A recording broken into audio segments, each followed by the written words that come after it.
Hola a todos y bienvenidos a nuestro estudio bíblico. Hoy nos sumergimos en el fascinante capítulo 11 de Isaías, una profecía increíble que se entrelaza de manera hermosa con la historia de los reyes de Israel. Quédense conmigo porque vamos a desentrañar cómo el Antiguo Testamento nos pinta un retrato perfecto de Jesús mucho antes de su venida. El capítulo 11 de Isaías comienza con una promesa poderosa. Saldrá una vara del tronco de Isaí, y un vástago retoñará de sus raíces. Este versículo es clave, ya que nos anuncia el cumplimiento del pacto davídico. Dios le prometió a David un heredero eterno en su trono, y este capítulo nos muestra a Cristo reinando. Para entender esto mejor, viajemos un momento al libro de Primeros Reyes. Allí vemos a Salomón, el hijo de David, como el heredero inmediato de ese trono, tal como Dios le había prometido a su padre. En Primero Reyes 9:5, Dios mismo le habla al joven rey Salomón con esta promesa: «Yo afirmaré el trono de tu reino sobre Israel para siempre, como hablé a David tu padre diciendo, no te faltará varón sobre el trono de Israel». Recordemos que cuando David quiso construir una casa para el Señor, Dios no se lo permitió. La razón principal, como se nos dice en 1 Crónicas 28:3, fue porque David había sido hombre de guerra y has derramado sangre. En este sentido, David es una figura de Cristo en su primera venida y en su futuro regreso, sometiendo toda autoridad y poder que se le opone. Salomón, por otro lado, llega a la escena después de que David ha derrotado a sus enemigos. Esto crea una atmósfera de paz gloriosa, un símbolo perfecto de la utopía que se vivirá durante el reinado de 1000 años de Cristo. Por eso, este capítulo de Isaías está lleno de los gloriosos atributos de Jesús, que Él manifestará plenamente durante ese tiempo sin precedentes. Isaías comienza proclamando tanto la humanidad como la deidad de Jesús, la vara o el retoño, que sale del tronco de Isaí. Es una referencia al hombre Cristo Jesús, que brota del linaje real de David. Pero atención, el majestuoso vástago, que crece de sus raíces, nos habla de algo que existía mucho antes que David. Jesús mismo dejó perplejos a sus críticos con esta pregunta. En Mateo 22 les pregunta: ¿qué pensáis del Cristo? ¿De quién es hijo? Le respondieron: de David.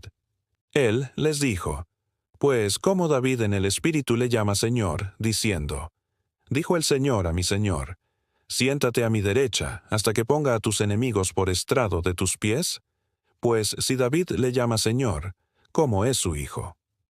La Biblia nos dice que nadie pudo responderle una palabra. La única respuesta posible es que Jesús es el Hijo de Dios, un hecho que los fariseos se negaban a reconocer. Él es tanto la raíz de Isaí como el descendiente de David. Él mismo lo resume gloriosamente en Apocalipsis 22:13. Yo soy el Alfa y la Omega, el principio y el fin, el primero y el último. Este vástago o renuevo es sin duda la profecía a la que se alude en Mateo 2:23, y vino y habitó en la ciudad que se llama Nazaret, para que se cumpliese lo que fue dicho por los profetas que habría de ser llamado Nazareno. La palabra hebrea para renuevo es netzer, muy similar a Nazaret. Continuemos con los versículos 2 y 3 de Isaías 11. Y reposará sobre él el espíritu de Jehová, espíritu de sabiduría y de inteligencia, espíritu de consejo y de poder, espíritu de conocimiento y de temor de Jehová, y le hará entender diligente en el temor de Jehová. Aquí, Isaías nos presenta una imagen bellísima de Cristo, mostrando los 7 espíritus, o la séptuple manifestación del Espíritu de Dios. Es esta plenitud la que lo califica como el juez perfecto, como se describe en los versículos siguientes. Juan lo vio cuando tomó su trono en Apocalipsis 5:6, como un cordero que tenía 7 cuernos y 7 ojos, que son los 7 espíritus de Dios enviados por toda la tierra. Isaías nos muestra a este mismo Cristo completamente controlado por la plenitud del Espíritu Santo, y define específicamente esos 7 rasgos gloriosos. El primero es la sabiduría. Pablo declara en 1 Corintios 1:30 que Cristo nos ha sido hecho por Dios sabiduría. El libro de Proverbios, en su capítulo 8, lo presenta como la personificación misma de la sabiduría. Consideremos algunas frases de Proverbios 8 que solo pueden aplicarse a él. Jehová me poseía en el principio, ya de antiguo, antes de sus obras. Eternamente tuve el principado, desde el principio, antes de la tierra. Antes de los abismos fui engendrada, antes que los montes fuesen formados. Cuando aún no había hecho la tierra. Cuando formaba los cielos, allí estaba yo. Cuando establecía las nubes arriba. Cuando ponía al mar su estatuto. Con él estaba yo ordenándolo todo, y era su delicia de día en día, regocijándome en todo tiempo delante de él. Y mis delicias son con los hijos de los hombres. Esto solo puede describir a Jesús.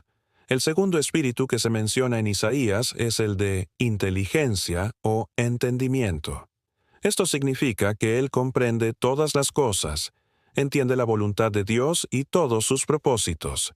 Nos conoce a nosotros en nuestras necesidades más íntimas y complejas, y entiende la plenitud de la palabra de Dios, porque Él es esa palabra. El tercer espíritu es el de consejo. Esto significa que tiene la habilidad de guiar nuestros caminos según los consejos de su propia palabra. Él sabe perfectamente cómo instruir a los suyos en los gloriosos caminos de su justicia. El siguiente rasgo es el de poder, y Él es todopoderoso. Sabemos que ha demostrado, y aún demostrará, un poder literal y dinámico, incluyendo el de un juicio devastador. Pero es importante señalar que muchos de estos atributos tienen una conexión directa con la palabra de Dios. Así, su poder se encuentra a menudo en su palabra, como leemos en Hebreos 4:12. Porque la palabra de Dios es viva y eficaz, y más cortante que toda espada de dos filos. El quinto atributo de su espíritu es el conocimiento. Ese conocimiento proviene directamente del hecho de que Él fue y es el Verbo, desde el principio. Juan 1:1 lo deja claro. En el principio era el Verbo, y el Verbo era con Dios, y el Verbo era Dios. Y Juan es aún más enfático en el versículo 14. Y aquel Verbo fue hecho carne, y habitó entre nosotros, y vimos su gloria, gloria como del unigénito del Padre, lleno de gracia y de verdad. No hay verdadero entendimiento y conocimiento fuera de él. En el libro de Job, en los capítulos 38 al 41, Dios desafía a Job a demostrar si puede igualar tal conocimiento. Job se ve obligado a arrepentirse en polvo y ceniza, reconociendo que de ninguna manera puede competir con Dios en esa área. Jesús es declarado la fuente misma del conocimiento. Hemos explorado solo la primera parte de este increíble capítulo, y ya vemos la magnificencia y la perfección de nuestro Señor Jesucristo.